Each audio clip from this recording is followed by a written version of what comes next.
প্রিয় দর্শক, সাজ্জাদ কাদিরের প্রীতি এবং শুভেচ্ছা নিন।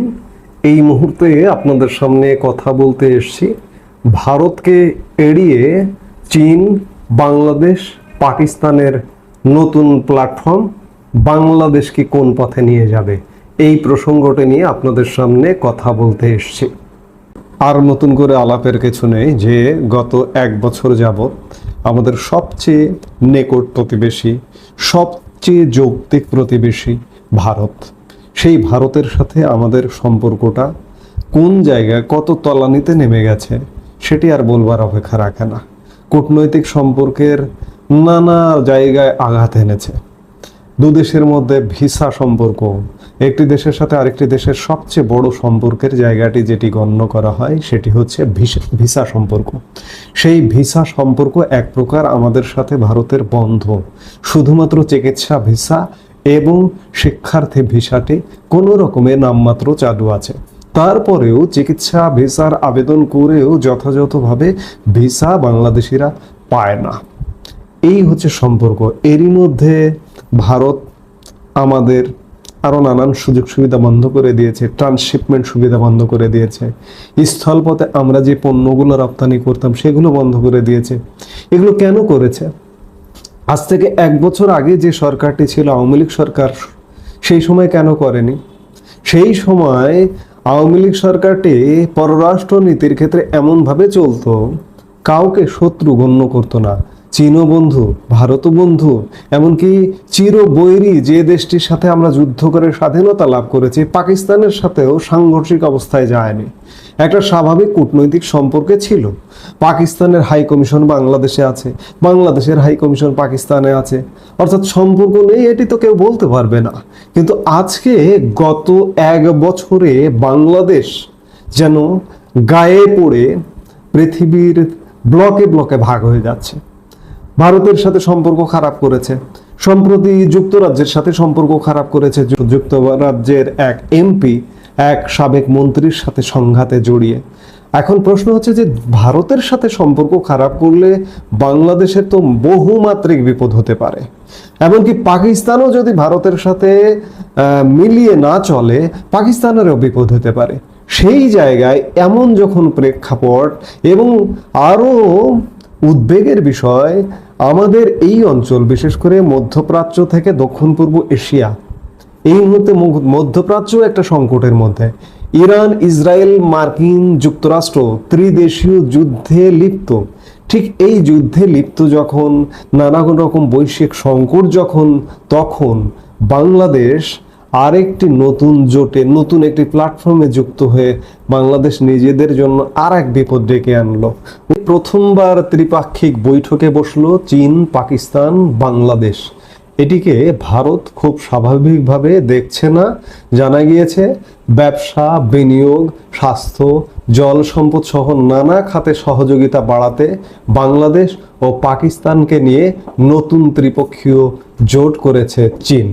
ইউনান প্রদেশের রাজধানী কুনমিংয়ে গত বৃহস্পতিবার এই জোটের প্রথম আলোচনা হয়। যোগ দেন 3 দেশের বিদেশ সচিব। গত শুক্রবার এ নিয়ে বেজিং ও ইসলামাবাদ যৌথভাবে বিবৃতি দেয়। যদিও বাংলাদেশের এ ধরনের কোনো বিবৃতি এখনো পর্যন্ত চোখে পড়েনি। সেই বিবৃতিতে জানানো হয়েছে চীন, পাকিস্তান ও বাংলাদেশ একাধিক ক্ষেত্রে ত্রিপাক্ষিক সহযোগিতা এগিয়ে নিতে সম্মত হয়েছে। এই জোট কোনো তৃতীয় পক্ষের বিরুদ্ধে পরিচালিত নয়। এছাড়া সূত্রের খবর, 3 দেশের বৈঠকের ফাঁকে চীনের উপবিদেশ মন্ত্রী সান ওয়েইডং আলাদাভাবে বাংলাদেশের অন্তর্বর্তীকালীন বিদেশ সচিব অর্থাৎ ভারপ্রাপ্ত যে বিদেশ সচিব রুহুল আলম সিদ্দিকী ও পাকিস্তানের অতিরিক্ত সচিব ইমরান আহমেদ সিদ্দিকীর সঙ্গে বৈঠক করেন। শুক্রবার আলাদা করে একটি বিবৃতি দেয় চীনের বিদেশ মন্ত্রক। সেখানে বলা হয়েছে বাংলাদেশ এবং পাকিস্তান উভয়ে চীনের ভালো প্রতিবেশী ও বন্ধু। তাই চীন, পাকিস্তান এবং বাংলাদেশের পারস্পরিক সহযোগিতায় 3টি দেশের মানুষের সাধারণ স্বার্থে বিশেষ গুরুত্বপূর্ণ। এই ত্রিপাক্ষিক সম্পর্ক 3 দেশের মানুষের জন্যই শান্তি, স্থিতিশীলতা, উন্নয়ন ও সমৃদ্ধি নিয়ে আসবে। আগামী দিনে এই আলোচনা আরো বহুদূর এগিয়ে নিয়ে যাওয়া হবে। আর তিন দেশের এই আঁতাতেই এক প্রকার উদ্বিগ্ন দিল্লি। গত মার্চে চীন সফরে গিয়েছিলেন বাংলাদেশের প্রধান উপদেষ্টা ডক্টর মোহাম্মদ ইউনূস। সেখানে গিয়ে তিনি বলেন, ভারতের পূর্ব প্রান্তের 7টি রাজ্য, যাদের সেভেন সিস্টার্স বলা হয়, ওই বিরাট অঞ্চল কিন্তু পাহাড় আর স্থলভাগে ঘেরা। সমুদ্রপথে যোগাযোগ করার উপায়ও নেই তাদের। বাংলাদেশই হলো সমুদ্রপথের রাজা, তাই ওই এলাকায় চীনা অর্থনীতির বিস্তার ঘটতেই পারে।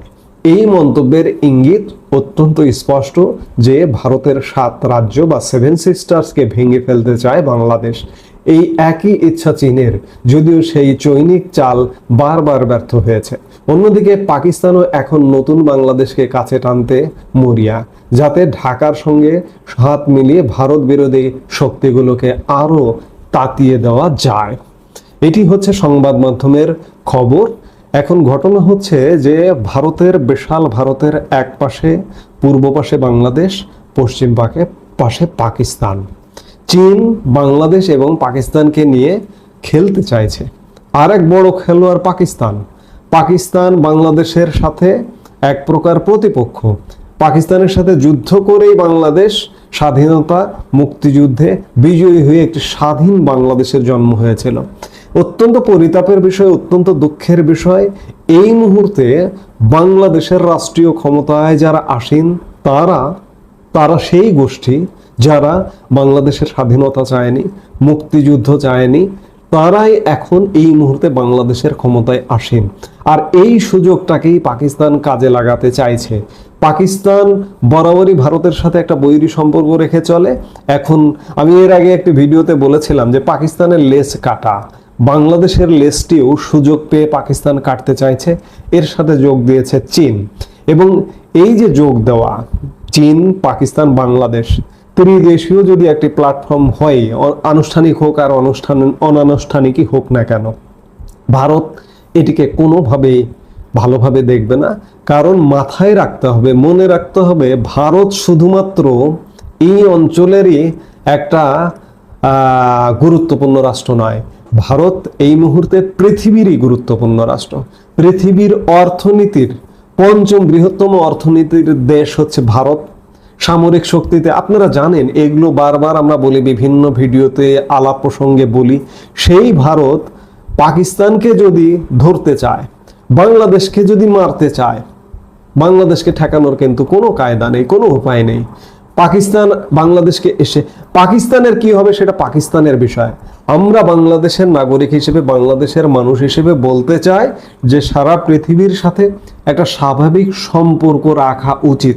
অতীতে যেমনটা দেখেছি আমরা, বিশেষ করে বিগত সরকারের আমলে, সকলের সাথে বন্ধুত্ব, কারো সাথে শত্রুতা বা বৈরিতা নয়। আমাদের পররাষ্ট্র নীতির যে মূল মন্ত্র, সেটির আলোকেই চীনের সাথে দেদারসে ব্যবসা বাণিজ্য হয়েছে। চীন আমাদের বাণিজ্যিক অংশীদার, সবচেয়ে বড় অংশীদার। আমরা চীন থেকে সবচেয়ে বেশি পণ্য আমদানি করি। কই, ভারত তো গোস্বা করেনি। ভারত থেকে আমরা 2য় বৃহত্তম আমদানি করি। ভারত এতে তো রাগ করেনি। সম্পর্কটা কনভিন্স করে রাখতে হয়। কিন্তু এই মুহূর্তে বাংলাদেশে এমন একটি সরকার বসে আছে যে কনভিন্সের ধারে পাশে থাকে না, যার দরুন আমাদের কি ক্ষতি হতে পারে, আমাদের বহুমাত্রিক ক্ষতি হতে পারে। আমি বেশি দূরে যাব না, অনেক আলাপ করি এগুলো নিয়ে। এক পানি দিয়ে যদি আমাদের ভারত মারে, তাহলেই আমাদের কিন্তু অবস্থা খারাপ। এই যে পাকিস্তানে সিন্ধুর জল বন্টন চুক্তি আছে একটা, সেই জল বন্টন চুক্তি স্থগিত করেছে। এতে কিন্তু পাকিস্তানের থরকম্প অবস্থা। এটি যদি 1 বছর স্থগিত থাকে, তাহলে পাকিস্তানের একটা বিশাল অঞ্চল মরুকরণের দিকে যাবে। ঠিক তেমনি আমাদের পানি সম্পদ নিয়ে যদি ভারত কোনো অ্যাটেম্প নেয়, আমরাও কিন্তু মরুকরণের দিকে যাব। এই যে বারবার বিভিন্ন ভিডিওতে বলেছি যে আমাদের একটি 30 বছর মেয়াদী গঙ্গা চুক্তি ছিল বা এই মুহূর্তে পর্যন্ত আছে। 2026 সালে এটি শেষ হয়ে যাচ্ছে। 96 সালে আওয়ামী লীগ সরকার ভারতের সাথে চুক্তি করেছিল। এই চুক্তির সময় এসে গেছে। এই চুক্তি নিয়ে কিন্তু দু দেশের মধ্যে কদিন আগে শোনা গিয়েছিল যে আলাপ আলোচনা হচ্ছে, কিন্তু সেই আলাপ আলোচনা বন্ধ। ভারত বাংলাদেশের সাথে এই চুক্তি করবে না। ভারত বাংলাদেশের মানুষকে চিকিৎসা দেবে না। ভারত বাংলাদেশের মানুষকে পণ্য সেবা দেবে না। কোথায় যাবেন? মহাবিপদ। আমরা একটা বিপদের মধ্য দিয়েই যাচ্ছি। আজকে নতুন করে চীন, পাকিস্তান, বাংলাদেশ যদি নতুন প্ল্যাটফর্ম গঠন করে, ভারত কিন্তু এটাকে ভালোভাবে দেখবে না এবং ছেড়েও দেবে না। বাংলাদেশ ক্রমেই যেন পররাষ্ট্র নীতির ক্ষেত্রে একটা ভয়ঙ্কর বিপদের দিকে ঢুকছে। মাঝে মাঝে মনে হচ্ছে যে বাংলাদেশে কি কোনো সরকার তো নেই। আমি তো বলেই যে সরকার আসলে নেই, অনেক কাজই কর্মে বোঝা যায় না। এই মুহূর্তে কি বাংলাদেশের পররাষ্ট্র নীতি আছে? এটিও কিন্তু বোঝা যায় না যে পররাষ্ট্র নীতি আসলে আছে কিনা। পররাষ্ট্র নীতির ক্ষেত্রে আমরা একটা ভয়ঙ্কর উল্টো পথে হাঁটছি। এই উল্টো পথে হাঁটা বন্ধ করতে হবে, বাংলাদেশের মানুষকে বাঁচানোর সাথেই বন্ধ করতে হবে। আজকে চীন, পাকিস্তান, বাংলাদেশের এই নতুন প্ল্যাটফর্ম এবং বাংলাদেশ বিশেষ করে পাকিস্তানের ফাঁদে পা দেওয়া উচিত হবে না, চীনের ফাঁদে পা দেওয়া উচিত হবে না। ভারতকে আমাদের আস্থায় নিয়ে যদি কিছু করতে হয়, ওদের সাথে সম্পর্ক রাখতেও হয় চীন পাকিস্তানের সাথে, সেটি ভারতকে আস্থায় নিয়ে এগোতে হবে, নইলে বাংলাদেশের জন্য ভয়ঙ্কর বিপদ অপেক্ষা করছে। এই মুহূর্তে এ পর্যন্ত। সবাই ভালো থাকুন, সুস্থ থাকুন। আমাদের ভিডিওগুলো নিয়মিত পেতে সাবস্ক্রাইব করুন Sajjad Kadir and the legends YouTube channel এবং লাইক, কমেন্ট, শেয়ার করে সাথে থাকুন।